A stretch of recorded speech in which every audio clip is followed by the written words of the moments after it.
우리나라가 대한민국이 지금 여러 가지 어려운 사태에 놓여 있습니다. 정치, 사회, 문화, 하나님 아버지 어느 곳 한 곳 성한 곳이 없는 것 같습니다. 앞으로도 우리나라를 지키시고 도와주실 줄을 믿습니다. 주여, 오늘 주님이여 귀한 CTS 방송국을 통해서 하나님 아버지 이 지구촌 어느 곳에 있든지 복음이 전달되고 확산될 수 있도록 주님 축복해 주옵소서. 찬양대 찬양을 통하여 하나님 영광 받아 주시고 아버지 온 성도들에게 끼쳐지는 찬양을 통하여 기쁨이 충만한 우리 시간 되게 해 주시옵소서. 모든 말씀 존귀하신 예수 그리스도 이름으로 간절히 기도드리옵나이다. 아멘. 하나님이 직접 세우신 두 기관이 있습니다. 가정과 교회입니다. 국가는 인간의 필요에 의해서 세워졌습니다. 가정이 모여 교회를 형성하게 됩니다. 그런데 가정의 중심은 부부라고 할 수 있습니다. 사람이 독처하는 것이 하나님의 보시기에 좋지 않게 보였더라. 그래서 아담을 깊이 잠들게 하시고 그 갈비뼈를 취하여 여자를 만드시고 아담에게 이끌어 오시니 아담이 말하기를 이는 내 뼈 중에 뼈요 살 중에 살이라 고백하면서 아름다운 가정을 이루게 되었습니다. 우리의 가정은 부부가 중심이라는 것이지요. 5월 가정의 달을 맞이하여 오늘은 이삭과 리브가의 가정을 함께 살펴보고 은혜를 나누고자 합니다. 먼저 오늘 63절에 보면 이삭이 날이 저물 때에 들에 나가 묵상하다가 이렇게 시작되고 있습니다. 이삭은 날이 저물 때에 이 시간만 되면 들에 나가서 하나님과 깊이 묵상했다고 말씀하고 있습니다. 이 묵상했다는 말씀은 기도했다는 말씀입니다. 하나님 앞에 간절히 기도하는 정한 시간이 있었다는 것이지요. 이삭이 여러 가지 기도를 많이 했겠습니다마는 결혼을 위해서 기도를 많이 했을 것입니다. 왜냐하면 결혼은 너무나 인생에 있어서 중요하기 때문입니다. 그래서 해가 질 때면 들에 나가 기도하는데 믿음의 배우자를 예비하여 달라고 간절히 기도했습니다. 아브라함은 종 엘리에셀을 불러서 가나안 땅에서 여자를 취하지 말고 멀리 내 고향 메소포타미아 나홀 성으로 가서 이삭의 신부감을 구해오너라. 가나안 땅에서 나홀 성까지는 800km입니다. 얼마나 먼 거리입니까? 대구, 서울서 부산까지 2배 거리예요. 그때 뭐 자동차가 있었겠습니까? 비행기가 있었겠습니까? 그 먼 거리를 낙타를 이끌고 이제 이삭의 아내감을 찾으러 가는 것입니다. 종도 막막하잖아요.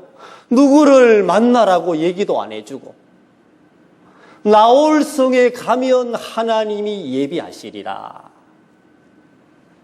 아브라함의 말만 믿고 갔습니다. 마침내 나홀 성에 도착했습니다. 그리고 종은 기도했습니다. 하나님이여 아브라함 가정의 자부를 만나게 하여 주옵소서. 이삭의 아내감을 예비하여 주시옵소서. 기도를 끝내자마자 우물가에 한 여인이 나타나게 되었습니다.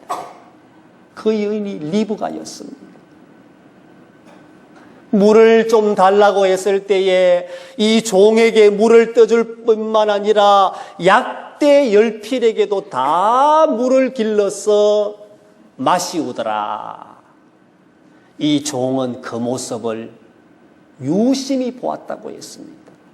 지나가는 나그네에게도 물을 대접할 뿐만 아니라 저 짐승까지 불쌍히 여기면서 얼마나 목마를까. 다 짐승까지 물을 마시오는 것을 종이 묵묵히 바라보면서 참으로 하나님의 계획이 놀랍도다. 저 교수 같으면 아브라함 가정의 며느리로 합당하다.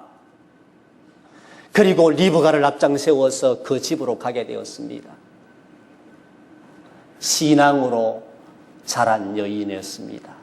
믿음의 가정이었습니다. 아브라함의 종 엘리에셀이 얼마나 기뻤던지 그 리브가의 부모를 향하여 이삭의 며느리감으로 주세요. 아브라함의 잡으로 보내면 이 가정에 축복이 임할 것입니다. 그때 리브가의 부모가 말하기를 리브가에게 물어보세요.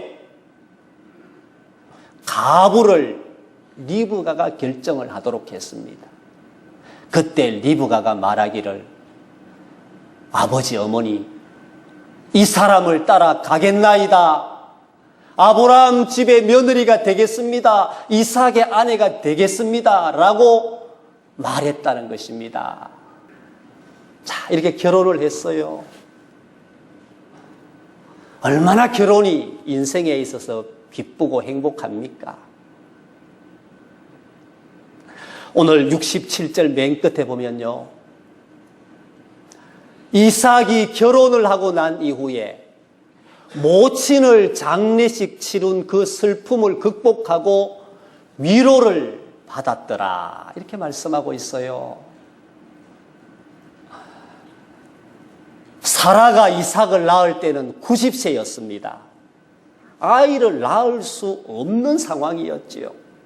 그때 이삭을 낳았으니 얼마나 사라가 지극정성으로 키웠겠어요. 사라는 127세에 죽었습니다. 이삭을 37살까지 키워놓고 죽었죠. 거의 장성할 때까지 이삭은 어머니의 사랑을 한 몸에 받았습니다. 극진한 사랑을 받았습니다. 그 어머니가 돌아가셨어요. 그 어머니가 돌아가셨을 때에 이삭이 마음을 잡을 수 없었더라. 어머니 장막에서 나오질 않았어요. 너무 슬픔이 컸어. 3년 동안 그 슬픔 속에 살았습니다. 어머니를 잃은 슬픔이 너무 컸다는 거죠. 어떻게 이 이삭의 슬픔을 위로할 수 있을까요? 어떻게 어머니를 잃은 이 아픔을 극복할 수 있을까요? 오늘 말씀에 소개했잖아요. 결혼하고 나니까 어머니를 잃은 슬픔이 다 극복되고 마음의 위로를 얻었더라. 우리가 결혼하면 부부가 한 몸을 이룰지로다 성경은 말씀하고 있는데요. 스트레스 지수를 점수화한 것이 있습니다. 사람이 살아가면서 어떤 때에 제일 많은 스트레스를 받고 얼마나 많은 충격을 받는가 그것을 점수화한 것이 있는데 제일 높은 점수가 나온 것은 부부사별, 두 번째가 부부 이혼, 세 번째가 부부 별거. 자식은 거의 끼도 못합니다. 사람이 살아가면서 부부 관계에서 오는 그 충격이 제일 크다는 거예요. 자식은 그 다음입니다. 모든 것은 부부에서 시작하기 때문입니다. 그래서 이삭이 결혼하고 난 이후에 이 모든 슬픔을 극복하고 진정한 위로를 얻으면서 행복한 가정을 이루게 되었다는 것이지요. 여러분, 그렇습니다. 부부는 서로가 책임을 다하는 것입니다. 우리가 결혼 서약을 할 때에 맹세하게 합니다. 서약하게 합니다. 어떤 일이 있을지라도 고락간에 남편과 아내를 사랑하기로 서약합니까? 묻습니다. 그리고 다 예라고 대답합니다. 부부가 가정을 이루면서 함께 사는 것은 늘 좋은 것만 있는 것은 아닙니다. 환난과 역경과 어려움도 많아요. 그 과정을 극복하는 거예요. 남편은 아내에게, 아내는 남편에게 책임을 다하는 것입니다. 믿음의 조상 아브라함은 하가를 취했어요. 86세 때에. 이 일로 인해서 이스마엘이 태어나지요. 얼마나 사라와 하갈 사이에 갈등이 심합니까? 남자가 두 여자와 함께 사는 게 보통 일이 아니에요. 날마다 전쟁입니다. 날마다 싸움입니다. 눈만 뜨면 이스마엘과 또 이삭이 싸웁니다.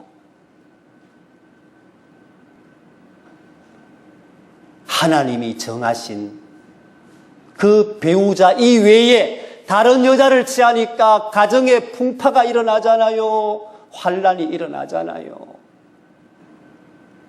그런데 이삭과 리브가는 일평생 하나님이 제정하신 한 남자와 한 여자의 결혼 생활을 끝까지 지속하면서 생을 마감했다는 것입니다. 여러분, 부부에게 있어서 이것은 놀라운 축복입니다. 당신이 있음에 내가 있고 내가 있음에 당신이 있어요. 결혼할 때 그 약속 변치 않았어요. 영원히 한평생을 함께 살았다는 것입니다. 그래서 이삭과 리브가를 성경에서는 대표적인 부부의 표상으로 소개하고 있습니다. 여러분, 결혼하면 가정에 많은 문제가 일어납니다. 처녀 총각 때 느끼지 못했던 많은 걱정, 염려들이 몰려옵니다. 가지 많은 나무에 바람 잘 날 없지요. 처녀 총각 때 느끼지 못했던 많은 괴로움과 어려움이 결혼 생활을 하면서 시작이 됩니다. 이삭이 결혼할 때가 나이가 40이었더라. 성경은 말씀하고 있습니다. 그런데 60이 되도록 자식이 없었어요. 말이 20년이지 보통 세월이 아니잖아요. 40에 결혼했는데 60이 되도록 자식이 없었더라. 그러면 그때 당시의 풍습으로는 새 여자를 취할 수 있습니다. 모든 책임을 여자에게 돌리던 시대였습니다. 그러나 이삭은 그렇게 하지 않았어요. 창세기 25장 21절에 보면 이삭이 리브가 안에 아이를 낳지 못함을 보고 여호와께 간절히 기도하였더라. 임신될 수 있도록 기도했더라. 그 기도를 들으시고 하나님께서 이삭 가정에 자녀를 주셨더라. 여러분, 자식 없는 것을요, 아내 책임으로 안 돌렸다니까요. 이삭은 이건 내 책임이다. 내가 가장이니까 이 가정에 일어나는 모든 문제는 내 책임이다. 그리고 하나님 앞에 나가서 기도했습니다. 하나님, 내가 기도할 때 리브가를 보내주셨잖아요. 아름다운 신부를 맞이하게 했잖아요. 그때 응답하신 하나님, 지금도 내게 응답하여 주옵소서. 우리 가정에 어려움이 있습니다. 자식이 없습니다. 20년 동안 지금 어려움을 겪고 있습니다. 하나님이여, 우리 가정에 자식을 주시옵소서. 간절히 기도하는 이삭의 모습을 볼 수 있습니다. 여러분, 가정의 남편 모든 일에 다 책임이 있어요. 아내의 문제도 자기 문제예요. 자식의 문제도 자기 문제예요. 가장이 책임 외면하면 안 됩니다. 우리가 이삭에게 배울 것은 가정에 일어나는 모든 문제는 내 책임입니다. 내가 하나님 앞에서 기도하지 않았기 때문입니다. 이렇게 자기 책임으로 돌렸다는 거죠. 여러분, 그렇습니다. 부부는 서로가 책임지는 관계입니다. 서로가 의무를 다해야 됩니다. 결혼해서 내가 좀 덕봐야지, 결혼해서 나를 좀 기쁘게 해달라, 그런 마음으로 결혼하면 행복하지 않습니다. 내가 결혼해서 아내를 기쁘게 해야 되지, 아내는 남편을 기쁘게 해야 되지, 이런 마음을 가질 때에 아름다운 가정을 이룰 수 있다는 것이지요. 마지막 한 가지 더 생각할 것은 이삭과 리브가의 가정은 신앙을 계승해 나가는 가정이었습니다. 하나님이 이삭의 기도를 들으셨습니다. 축복해 주셨습니다. 아들 둘을 주셨어요. 쌍둥이를 주셨어요. 에서와 야곱. 그렇게 바라던 아들이었는데 두 아들을 선물로 받게 되었습니다.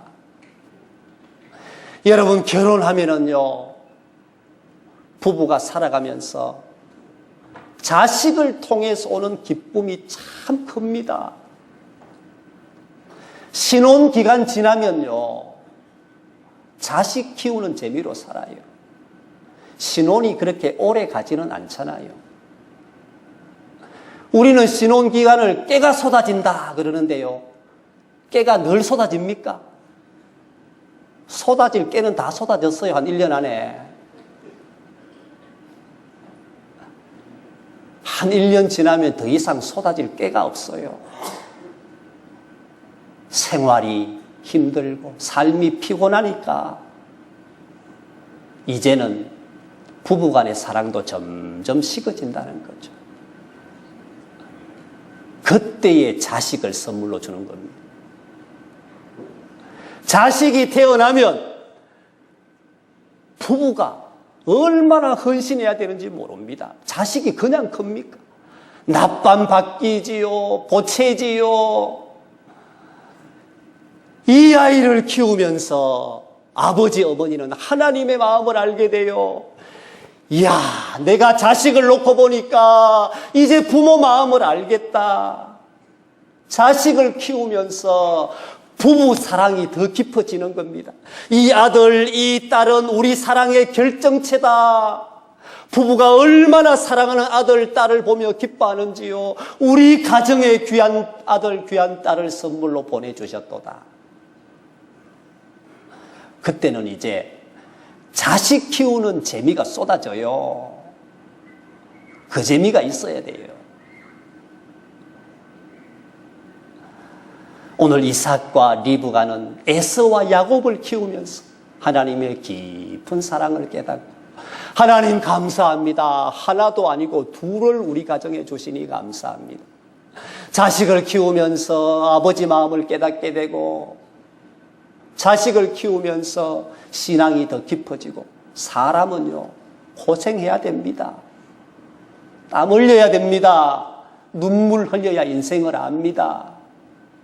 요즘 젊은이들 고생 안 하려고 애기 안 놓으려고 하잖아요. 몸매 버려진다고, 자식 키우기가 힘들다고, 교육비 많이 든다고 결혼해서 자식을 안 놓으려는 젊은이들이 많아요. 참 이기적이지요. 희생 안 하고 열매를 따겠다는 겁니다. 그러나 하나님은 결혼하는 가정에 축복하십니다. 자식은 여호와의 주신 기업이요 태의 열매는 그의 상급이로다. 여러분, 자식 아무리 내가 가지려고 해도 가질 수 있는 게 아니에요. 하나님의 선물입니다. 하나님이 주셔야 돼요. 태의 열매는 그의 상급이로다. 자식을 낳아서 키울 때는 힘들지요, 어렵지요. 다 키워놓으면 이 자식이 울타리가 되는 겁니다. 자식을 생각만 해도 마음이 든든합니다. 그래서 자식을 키우면서 부부의 깊은 사랑을 확인하게 된다는 거죠. 이삭과 리브가의 가정에도 문제는 많았습니다. 이삭은 사냥을 해서 고기를 잡아오는 에서를 좋아했고, 리브가는 장막에 머물면서 조용히 지내는 야곱을 좋아했습니다. 이 가정의 편애가 아주 큰 문제였습니다. 아버지는 큰아들 좋아하고 어머니는 작은아들 좋아하고, 완벽한 가정 없어요.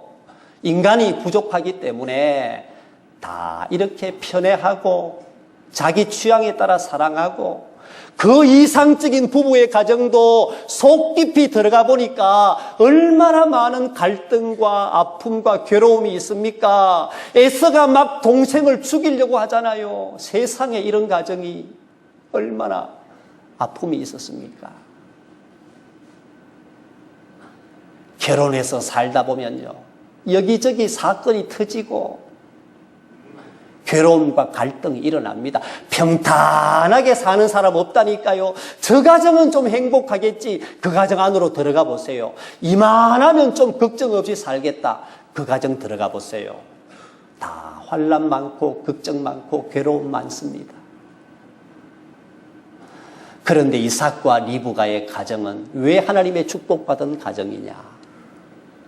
야곱에게로 이 신앙을 물려주었다는 것입니다. 그래서 우리는 하나님을 부를 때에 아브라함의 하나님, 이삭의 하나님, 야곱의 하나님, 나의 하나님 부르잖아요.